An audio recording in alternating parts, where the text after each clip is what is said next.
I just want to welcome you and thank you so much for making the time for our group. We've got, almost 1,000 people from around the world, really in all corners, who've been checking in on this, and they're wanting the replays too if they can't make this time available.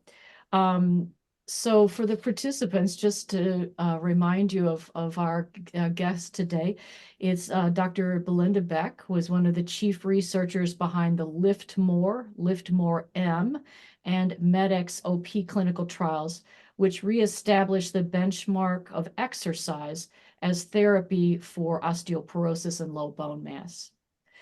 Belinda, who I've calling her now, she established the Bone Clinic in 2015 to roll out this program of research as Onero, which has now been licensed to practitioners around Australia on a mission to prevent osteoporosis fracture. She's also a professor in the School of Health and Sciences and Social Work at the Griffin University. And for those who are here, thank you for the effort you've made to be here from around the world and try to compute the time difference between Louisville, Kentucky and where you are. It's my studio in the background, and that's one of my teachers, Tiffany Clayton, who's up there too, and she's listening tonight, and all of my other instructors have asked for replays. I appreciate you being here and your interest in this work. A few ground rules: if you'll just maintain the mute button on your computer, and we encourage you to send us a little quick hello in the chat room and where you're from. And if you have questions, if you'll please put them in the chat, we'll try to address as many of them as possible toward the end of our discussion today. I'll unmute my husband, Harold Adams, who's up there, and he'll ask some of the questions. Harold and I were both journalists. We just a quick little interesting story. We each were a journalist and worked at the same newspaper for 15 years, separate times, never met. We met on Match.com 2 and 3 years ago and got married. And so here we are, and he'll help with that. And if we can't get to the questions tonight, we'll use them as the basis for future conversation and research in our Facebook group. So welcome to everyone. So Belinda, if you would tell us a little bit more about your background in anatomy and physiology and how it led to this research. So I guess as probably the main thing that led me to the research was being a middle distance runner and hockey player and suffering from bone stress injuries my entire sporting career and not being able to find anybody to help me. So that actually sent me down a path of my master's and PhD projects, which was looking into why this happened. And then as my career progressed, I became aware that bone stress injuries are a relatively minor problem because they will take care of themselves and get better if you just allow them to. The biggest problem was osteoporosis and trying to help the avalanche of osteoporosis around the world that is sort of ruining the later years of people's lives and destroying their quality of life. So I turned my attention to my knowledge of mechanical loading for bone into trying to figure out the best exercise program for osteoporosis. And my training in anatomy and my teaching of anatomy over the years and exercise physiology really contributed to that. So I have a very strong background in musculoskeletal anatomy. So I know what attaches where and what is involved during what movements. So that really, really helps. And just as an aside, any kind of researcher in health could really benefit from a really strong background in anatomy. So I consider myself very lucky in that respect. Definitely lucky. And that you played sports too and still were,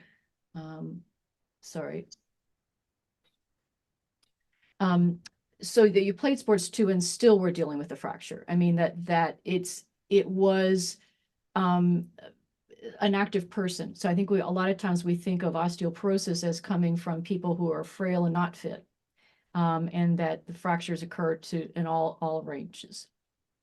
Yeah, and well, to be clear, my bone stress injuries when I was young had nothing to do with having low bone mass. It was your classic doing too much too soon, which is bone is this incredible tissue that has a wonderful ability to heal itself and heal itself with beautiful new tissue, not scar tissue. It completely replaces itself, and also to adapt to different loadings.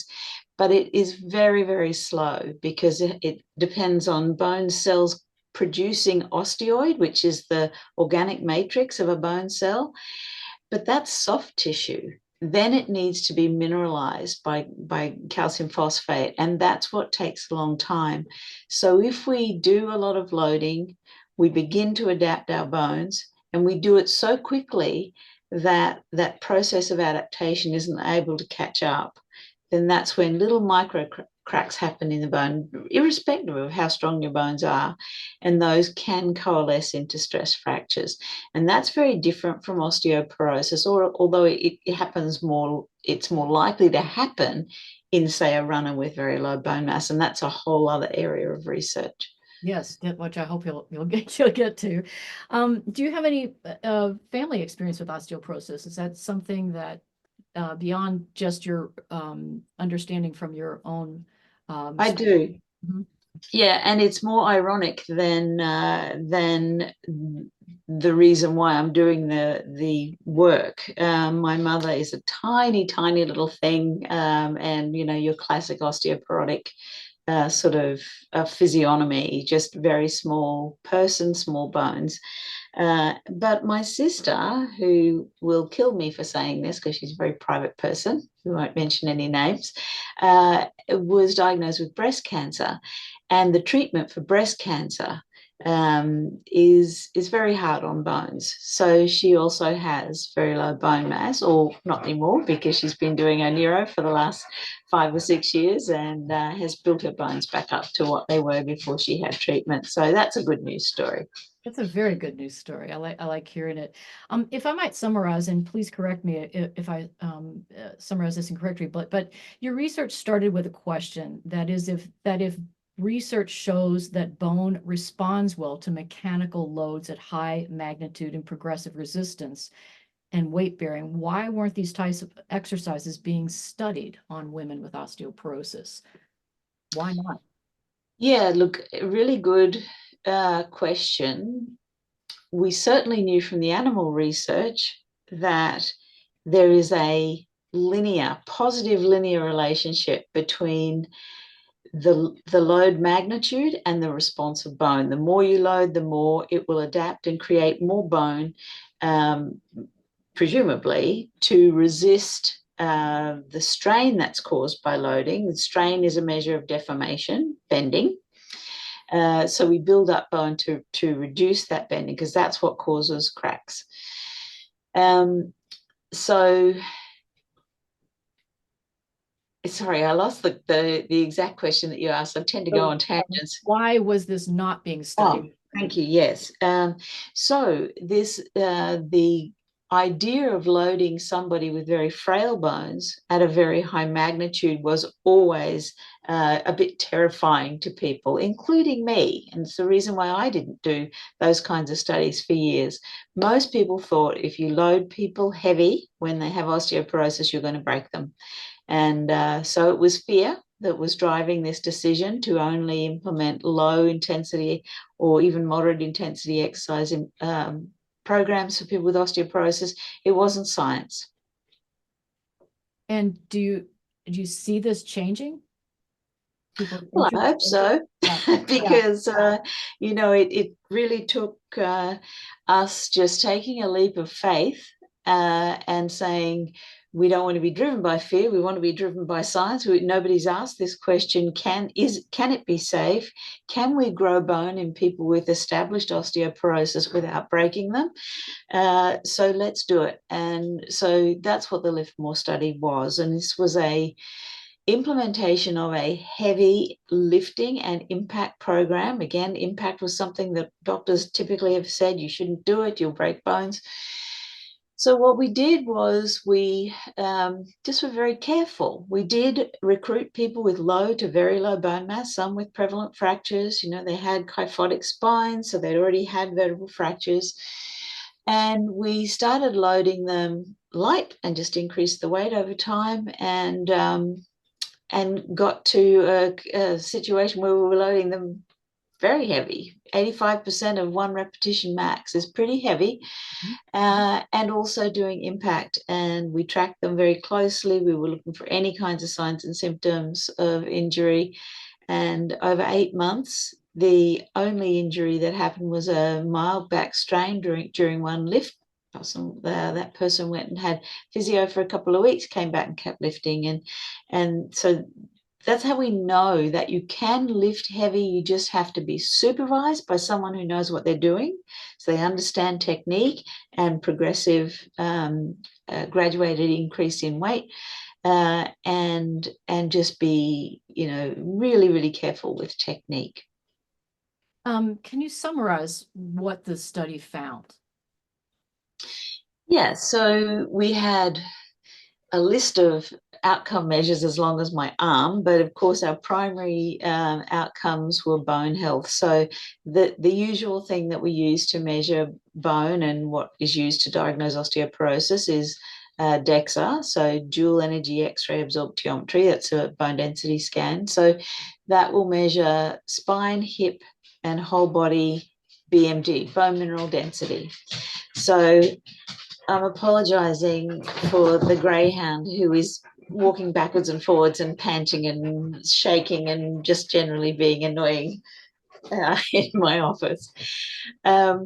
So we measured BMD of those sites, and we also looked at peripheral quantitative computed tomography. So this is PQCT is a way of looking at three-dimensional measures of bone. So looking at the geometry of bone, cross-sectional area, cortical thickness, and those sorts of things.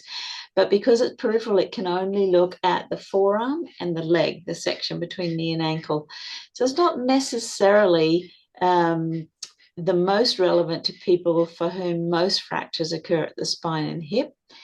So we also looked at a 3D hip analysis that we can do via software that analyzes the DEXA scan, and that can give us an indication of changes in bone geometry of the proximal femur, or the hip as we commonly know it, and where the hip fractures occur. And on top of that, we measured a whole bunch of functional outcomes. So how well people are balanced when they're moving and when they're stationary, how they're able to get up and down out of chairs, what their kyphosis was like, their posture, so the shape of the top of their back. And we looked at things like quality of life and knee pain, and just like researchers, we can't help ourselves. We have to measure everything.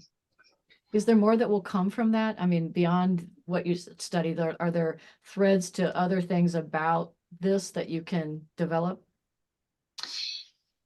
Yeah, there are a number of things, because as well as the Lift More study, which was postmenopausal women, we then went on to study Lift More M, which was the Lift More for Men study. And then after that, we did the MedXOP study, which was looking at postmenopausal women doing Onero compared with a Pilates-based study. And in that study, we actually had a good look at pelvic floor symptoms, because we know that this is, anytime I give a talk at a physical therapy conference, I have a lot of people asking me how I can be lifting that heavy, doing squats with this demographic that is known to have, just about every second person has pelvic floor problems after menopause.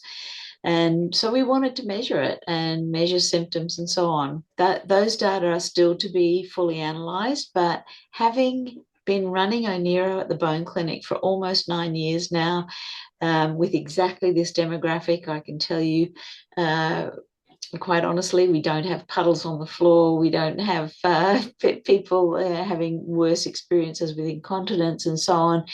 But of course, I'm being a bit facetious about that, but it is a problem and people do have to manage it. But there is some evidence that lifting heavy actually improves these symptoms, because you cannot lift heavy without engaging your core muscles, and your core muscles are intrinsically associated with your pelvic floor muscles. And in fact, most people find that their symptoms improve. There's always individual differences, and you need to, if you've had some surgery, you got a mesh, all those kinds of things, pelvic floor, you absolutely need to speak with your surgeon. Can you share some examples of just of the women you studied? I mean, really, you talk about functional changes in posture. I mean, give some examples. What did you see marked? Oh, yes. That's a great, thanks for reminding me. I forgot to mention our postural outcomes, because that was, I suppose, the thing that surprised me. It's one of the great things about science. You're almost always surprised by something in every study you do, and everybody in a research study measures height and weight. It's just to get a basic understanding of the size of somebody. So we were shocked when we saw that our intervention group, our lifting group, grew in height. And obviously they didn't grow. It was the fact that their posture improved. So they were able to stand up straighter. If they had vertebral fractures, and so they had a permanent deformity in their vertebral spine. Sometimes you get wedging, which makes that a permanent kyphosis. You're not going to be able to change that without surgery, and surgery is not necessarily recommended.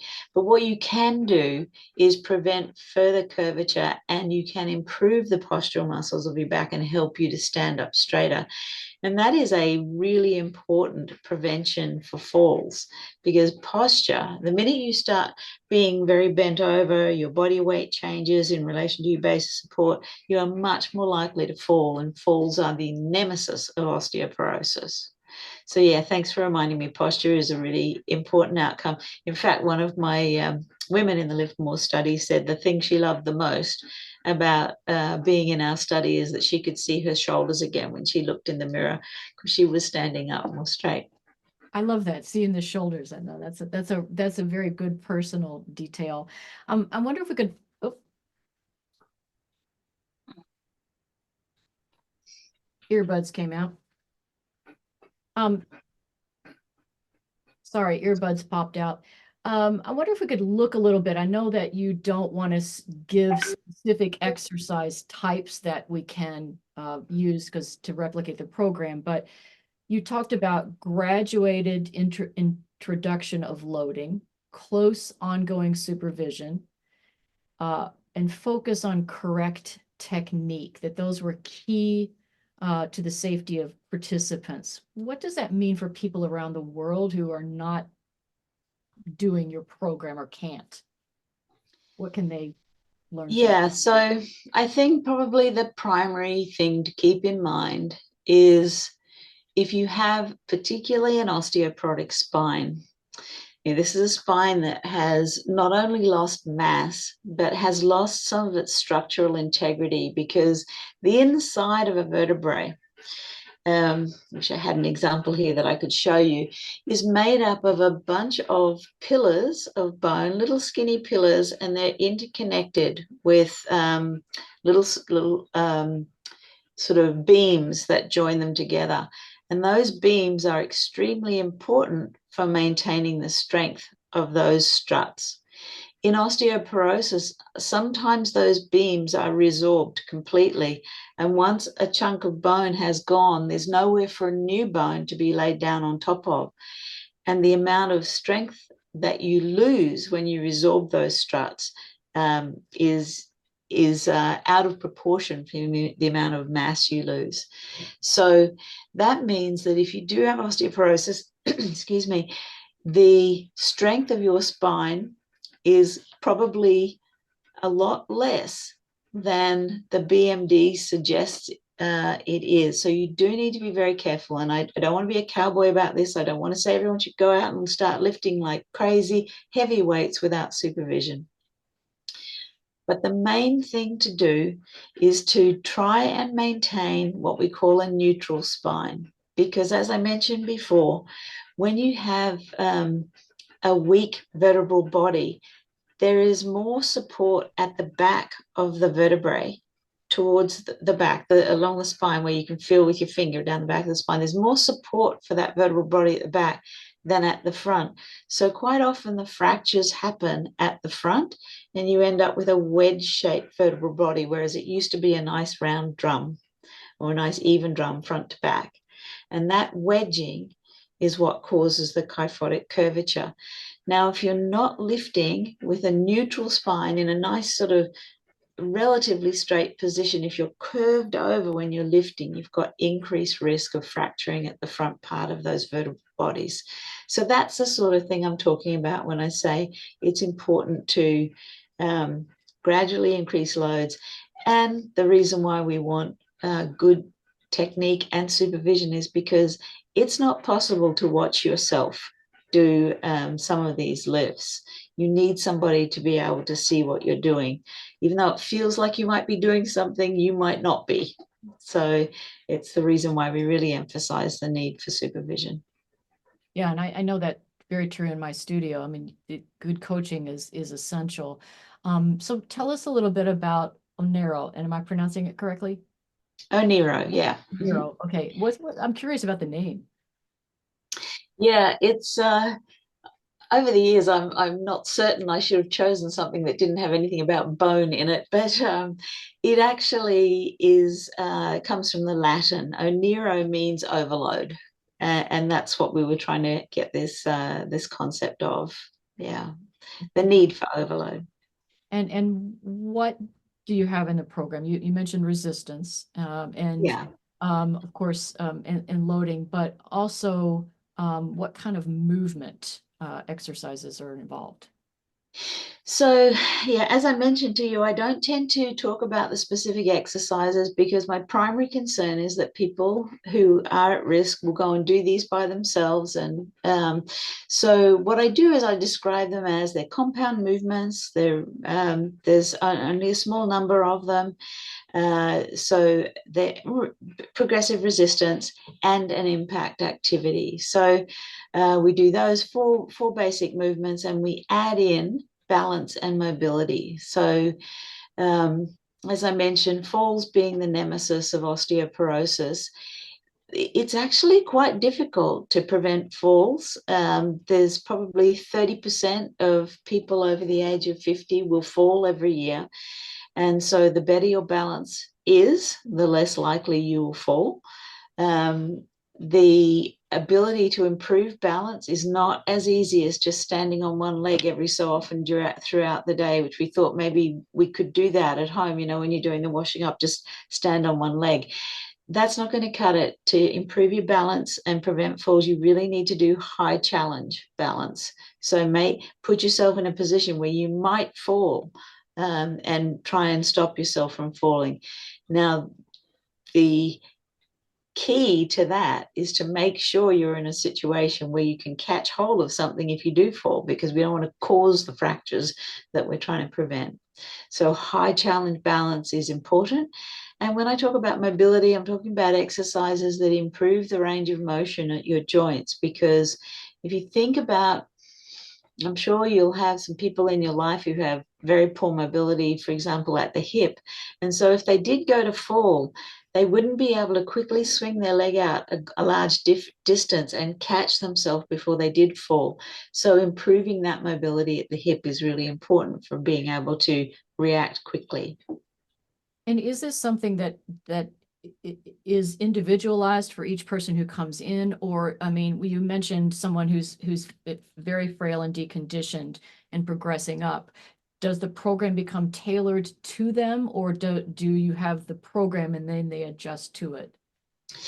Yeah, it's a really great question, because obviously we do have this enormous variation in capacity of the clients who come into the clinic.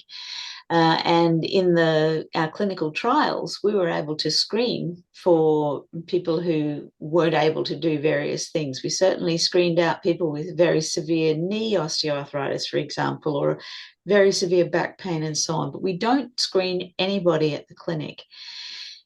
Now, this is the reason why I only employ exercise physiologists as my coaches, because they need to be able to determine what these comorbidities are, all the other things that are wrong with them, so that they can establish where in this progression they need to start.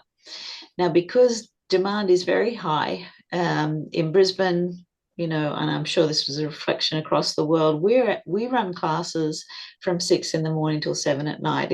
We just have so many people who need to come to class. That gives us the luxury of being able to have one time slot every day in beginners, which allows us to teach the movements just unloaded. And we have another couple of time slots, which we call pre-Onero. And this is for the people who just can't do it yet. And we need to do something about, that frozen shoulder or that, that terrible knee. So that's how we manage individuals. But the program doesn't change. Onero is Onero because we're telling people who come to us for help with their osteoporosis that we're giving them an evidence-based program. If we don't give them that, we're not doing what we say. So the goal is always to get people into the proper Onero program. And it just depends on the person how long it takes them to get there through the beginners and the pre-Onero levels. Now, when some of my licensees who also teach Onero in their practices are in charge, they oftentimes, if they don't have as many clients and they can't have that sort of breakdown of classes, then they do one-on-one sessions. And they do that for a time that it takes for the individual to be able to do Onero. So you talked about the exercise physiologist. What is their background? What training do they have for this? Yeah, we're very lucky in Australia to, in addition to physiotherapists, to have this allied health profession of exercise physiology. So, and I am able to speak to this because in my department at the university, I teach both physiotherapists and exercise physiology students. So I know the differences in their programs. Physios are much more focused on diagnosing and creating and treating, probably very similar to PTs in the US and around the world. But exercise physiologists are specifically trained to use exercise as medicine. So they're both 4-year degrees. They have a lot of similarities in the first 2 years of their degrees in terms of all the anatomy and the biomechanics and physiology and so on that they learn. So that underlying training, but then their knowledge of exercise physiology, how exercise influences all the different systems and tissues of the body, is, I would say, far superior to physios. And so that's why I choose them to be my coaches, because they have this wonderful ability to use exercise as therapy. So here's the obvious question. So how does one participate in something like this who lives outside Australia? Well, I have licensed the program, and it can be people outside of Australia can actually take up a license. I only just recently extended that internationally, so it's just growing very slowly. I'm spend most of my time at the university, so I don't go around selling the program. But people are increasingly contacting me for licenses, and I have people in Hong Kong and in Malaysia and Ireland and Italy and France, and a couple in a growing number in the US. And I wish there were more, because I'm constantly being contacted by patients from the US saying, please, can you bring Onero here? So there's huge demand. If there were PTs or exercise physiologists or somebody with that sort of training, I would certainly consider different kinds of qualifications in the US. If I can guarantee you that if you began offering Onero in your practice, you would not be short of clients in those classes. No, it sounds like that. So is it possible to do something like this in a home-based intervention? Unsupervised, no. But there are things that you can do. You know, if you really can't make it to a neuro provider, then actually the clinic offers telehealth appointments where we can do a proper evaluation of you and your circumstances and offer a modified program that will be as much as we can give you safely.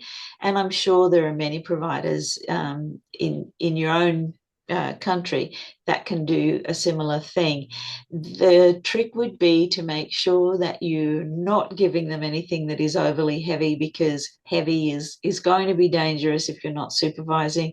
So you would have to scale it back to the lower and moderate intensity kind of training, in which case you need to make sure that you're telling these clients that this is no longer probably going to build bone, but it will help to prevent loss, and you can certainly do things to help prevent falls in home-based programs. We have an online Onero program, which is a falls prevention program as well, which people can certainly do at home. And that's very different from Onero, though it was a terrible marketing decision to call them the same name. Oh, but it is an online program that is very easy to follow. and what does that include? So that has lots of reasonably simple balance mobility, some safe impact activities, and a little bit of muscle strengthening. So it's sort of got a range of things that will be helpful for bone, muscle, mobility, and balance, but much, much lower intensity, and definitely no heavy lifts in there. And how would someone get a telehealth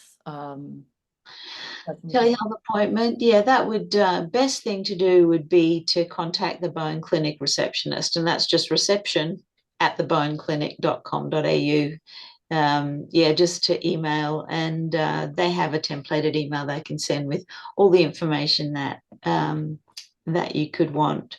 It actually provides information about Onero online, and telehealth appointments. And in those appointments, you can also speak to our dietitian who has, I have two dietitians who have just about, I would say, the most knowledge about food and nutrition for bone anywhere in the world. I mean, these are people who spend their lives just thinking about bone food.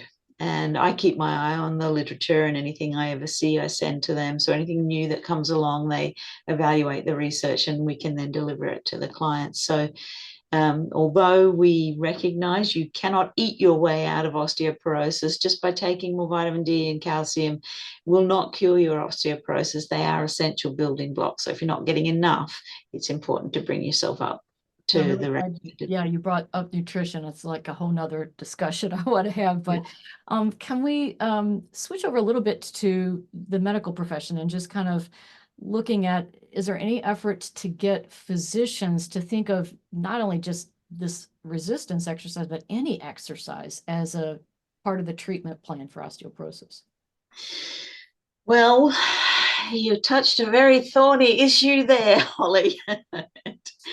I have the greatest respect for the medical community, and even if I didn't, I'd be forced to, because my daughter is now in medical school, and but they have an enormous volume of information they need to be across. I think medical schools around the world are letting the team down in not giving enough education on the benefits of exercise. And so doctors it doesn't come across their radar very much. And most of them know generically exercise is good for you. But most of them, unless they are avid exercisers themselves, have no idea what kind of exercise is appropriate for which condition. And they certainly mostly don't understand how specific the training must be for osteoporosis. I would say 90% of clinicians are still referring people to just go for a walk for osteoporosis. And we know that not only is that not effective, but if someone is frail, that is a recipe for disaster, because they'll fall and have a fracture. So yes, the knowledge level right now is bad. but we are in the process of just recently being awarded a big government grant from the Australian government to run a study called Stop Fracture. This is specifically targeted at engaging clinicians, teaching them about Onero and implementing Onero into the osteoporosis model of care so that it becomes a fixture, as well as any medicines that are somebody is prescribed. There is also exercise. Exercise has always been very much an afterthought. We want it to be the first thing, because we know the medicines are not always effective. We know that they don't stop falls, and we know many people don't want to take them. So it's good to have both of these options and to be applying them equally at the time of primary care. That's so exciting to hear about that new research. I love hearing that. Can you talk a little bit about men in osteoporosis? I know most of the people in our group are women, but I mean, they represent a quarter of the people with severe bone loss, and yet their issues are rarely discussed. The Lift More M study looked at that, correct? Were there very much differences in that group? No, look, really the men responded the same way as the women, and it's absolutely a case of recognition for men. And in most health conditions, most of the research has been done in men. Excuse me, said medical student daughter has just woken up. I need to close my door so that she doesn't clatter us out of the kitchen. Apologies. Yep, no problem. The first thing in doctors' minds when a man comes into their office is not going to be osteoporosis. It'll be one of those other very common conditions that men suffer as they age. And we also know that men attend the doctor less frequently than they should. So those things combine to result in men being diagnosed with osteoporosis much less. So certainly it would be great if it could be something that was raised on the radar. Certainly looking at somebody's posture, and if you can see they're a small, very small built man with prevalent fractures from kyphosis, that person should absolutely be sent for a bone density test and started on treatment. Both certainly exercise and perhaps medicine. So yeah, they're a little bit of a forgotten community in the osteoporosis world. Yeah, and unlike in every other aspect of medicine and studies, I think too. But so just in terms of, is there a list worldwide of your affiliate groups so that someone would know if they're in France, for example, if there's anyone in the country who is affiliated with you?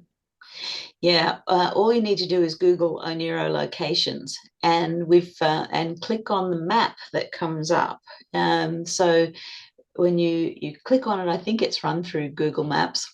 I can't remember, somebody else built it for me.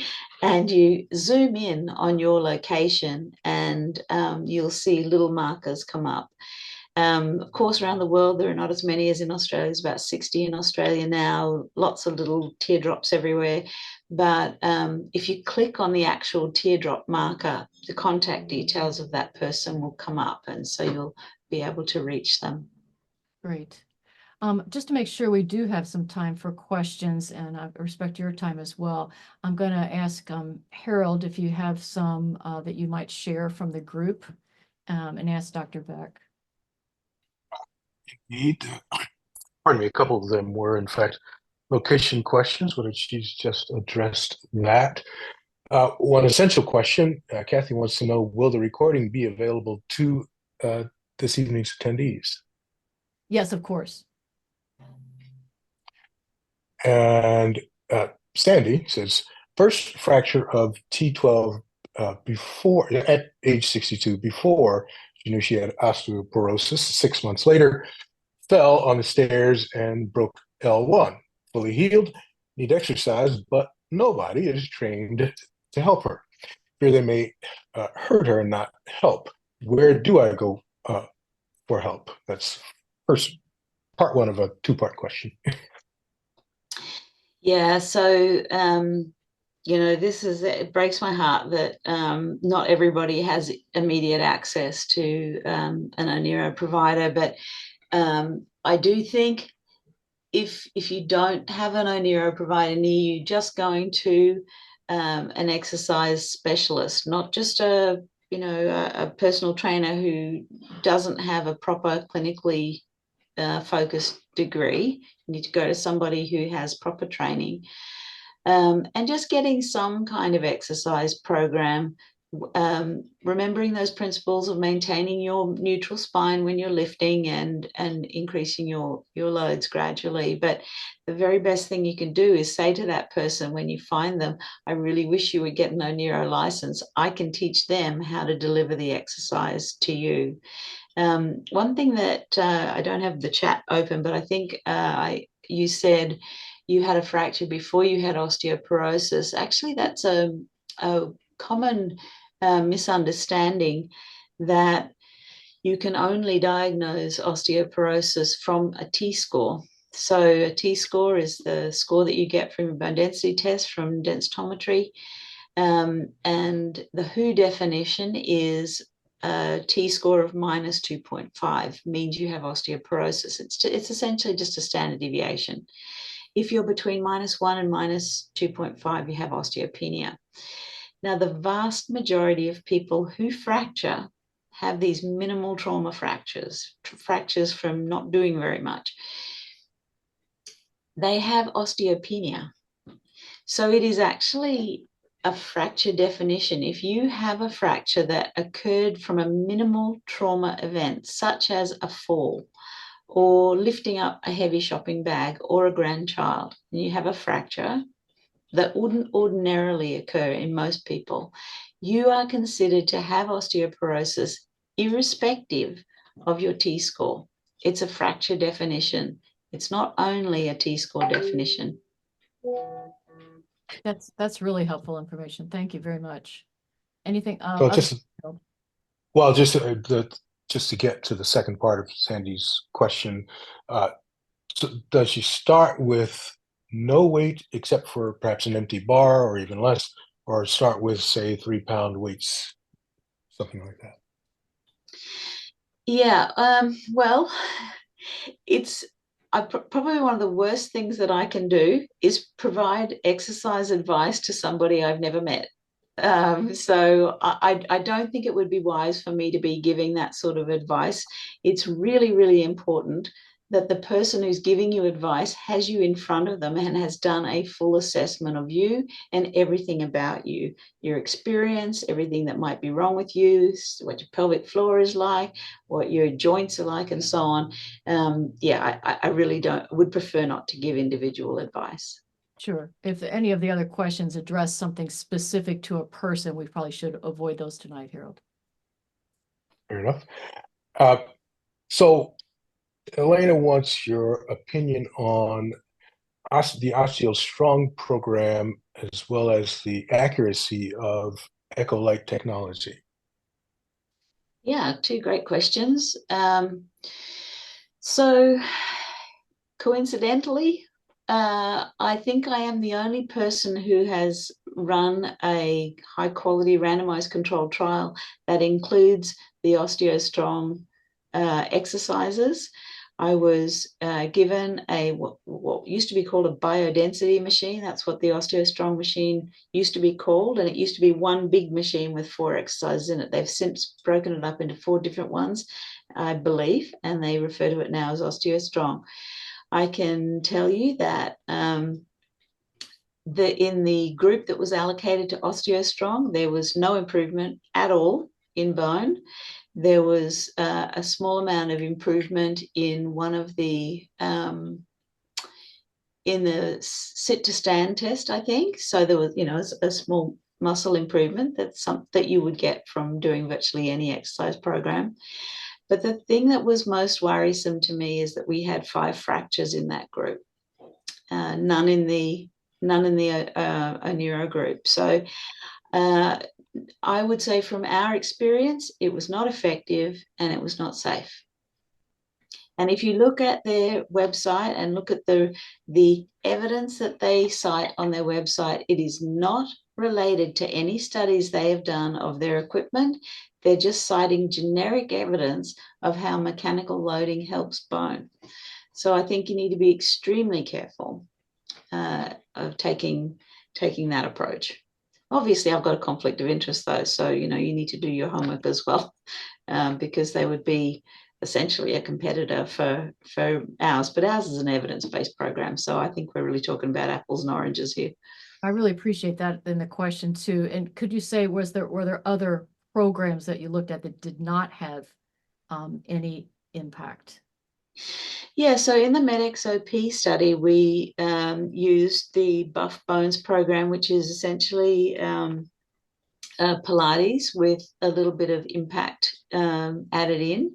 And we also found that that was not effective. The people in the Pilates group lost 1.5% of bone across the intervention period. So yeah, Pilates is not considered to be effective for bone. It's a fabulous form of exercise. And I would never say a word wrong about it, but for bone, it's not an effective intervention.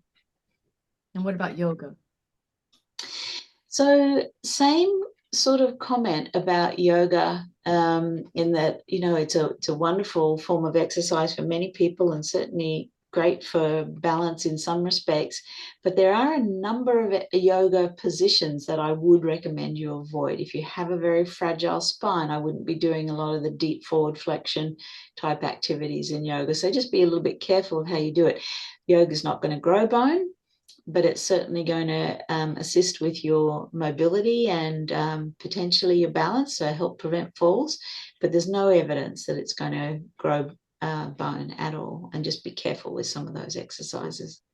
I didn't answer the other part of the question before about Echolight, and I do have an Echolight device. This is, for those of you who don't know, it's an new ultrasound technology. So the great thing about DEXA is that it scans the sites that we care about, scans the spine and the hip. We used to use, and I still do use in my lab, a quantitative ultrasonometer that scans the heel. You just put your foot in the device and it gives you information about the bone quality of your heel. But the criticism people used to make was the fact that who cares about the heel? How many people are fracturing their heels? And of course, the reason that we scan there is because it has very similar sort of bone in it as the spine and the proximal femur. So along came Echolight folks, and they have designed an ultrasound wand that you can actually scan the spine and the hip. Now, I bought one because I wanted to see whether I believed it. And we are in the process of doing a study right now where we're comparing the results from a sample of people who are scanned on DEXA and also scanned same day on the Echolight. I was very skeptical to begin with, but I'm actually growing some confidence in this technology, because just from what I've seen, we've just completed a study on adolescent cricketers. We're looking at stress fractures in cricketers, and my student who's doing that study has said it's very reproducible. You get the same value when you scan multiple times, and that's very encouraging to be able to get the same score twice if you're scanning the same thing. That's at least encouraging that it is measuring something. What it's measuring, I'm not 100% certain, but we'll be finding out soon. So just watch this space. It's early days with Echolight. The good thing is it's portable. You can take it out to sporting venues and all sorts of things, and no radiation. So if it is good, it'll be fantastic. Good. Harold, thank you. Yeah, pretty basic question. How do you access the online Onero program? Oh, I would just type into Google Onero online, and it will come up. And if you click on that, just to make sure you're in the right place, it's Onero Online, not the Onero Academy. And you'll see there'll be a video there that if you watch it, it'll show you the kinds of exercises in the Onero Online program. So following up, Barbara, who has just started the Onero online program, is wondering if weights are incorporated into the program later and whether there's any data on the effectiveness of it. And further, she wonders if it's contraindicated for particularly low T-scores. So, okay, so the first question, are there any weights? No, not specifically weights as in dumbbells and things, but what we do is add a little bit of resistance for some of the muscle activities by incorporating one of those stretchy exercise bands. So that's sort of the equivalent, but it's never very heavy. Is there data?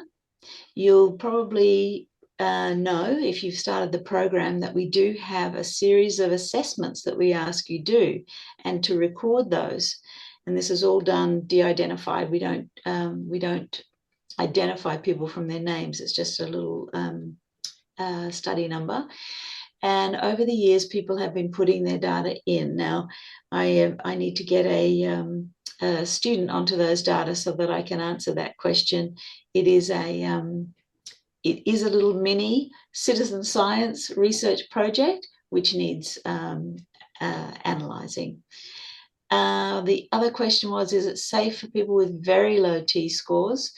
Again, that's probably an individual question, but it was designed to be safe for as many people as possible. So it should be safe, but there are no guarantees when it comes to osteoporosis. So like I say, many people will find it too easy because we had to make it very low intensity for the people who have the lowest capacity. It does ramp up in challenge, and we do have harder and easier variants of each exercise. So you can do the easy variant if you're uncertain, but yeah, there's no guarantees. So connected to that answer you just provided, the question is, if there are no weights, how does the Onero online program differ from a Pilates-based class as far as outcome? So I'm not a Pilates expert, so I couldn't tell you exactly how it differs. We don't use very much equipment. There is much more impact, and we have a focus on a combination of bone, muscle, balance, and mobility exercises, 4 arms to it. So yeah, and aside from the impact, you probably would be just as well off doing a Pilates program to Onero online. There's just some additional balance and bone impact things in there. It's pretty cheap too. It's only $5 a week, so it's probably dearer going to Pilates. Definitely cheaper, yeah. Maybe about 5 more minutes, Harold. Okay, let's see. A question on what nutrients or supplements you might suggest. Yeah, so because the primary mineral in the skeleton is calcium, because it binds with phosphate to make a little crystal that creates the mineral in bone. Very important to make sure you have enough calcium, because bone is essentially the calcium bank. So if you're not eating enough calcium, then your body has to make withdrawals. So you start eating into that bank account, and that will encourage bone loss over time if you're very low in calcium.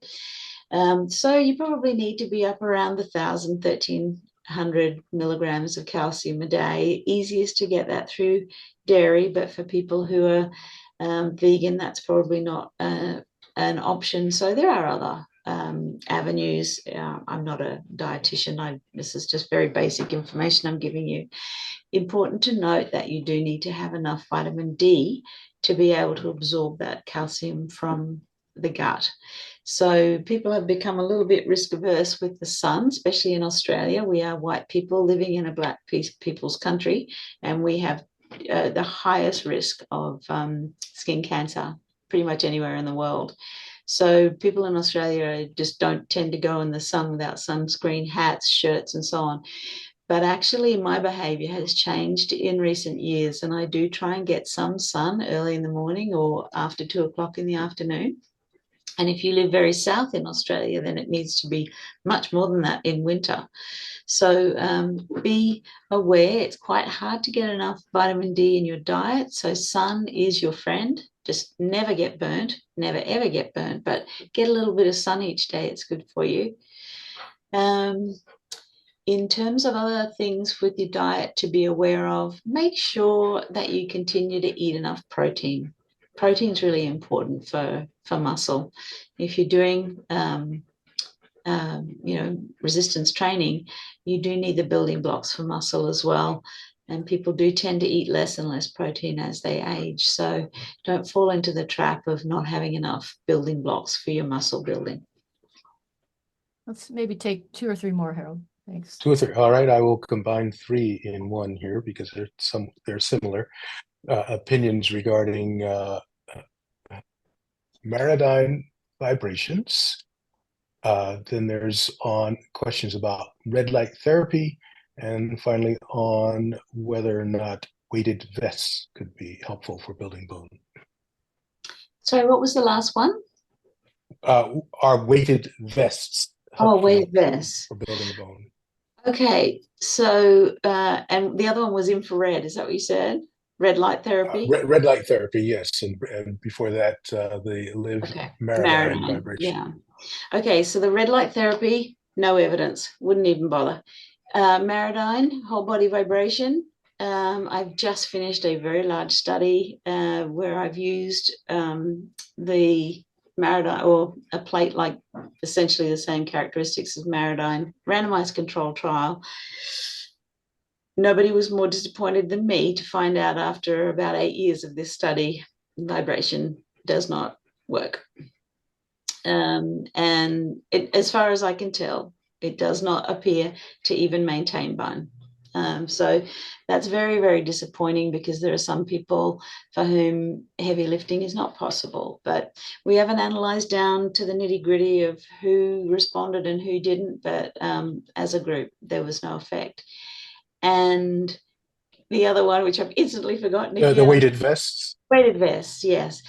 So for people who do love to walk, a weighted vest is probably a benefit to you. Walking itself is not effective for bone, but walking is a very healthy activity for all sorts of reasons.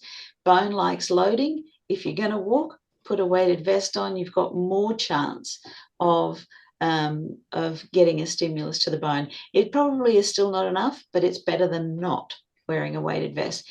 Of course, you need to be very careful if you have some kind of condition where that would be contraindicated for your back. You would need to be careful. You could maybe wear a weighted belt rather than a vest then to take the load off your actual spine.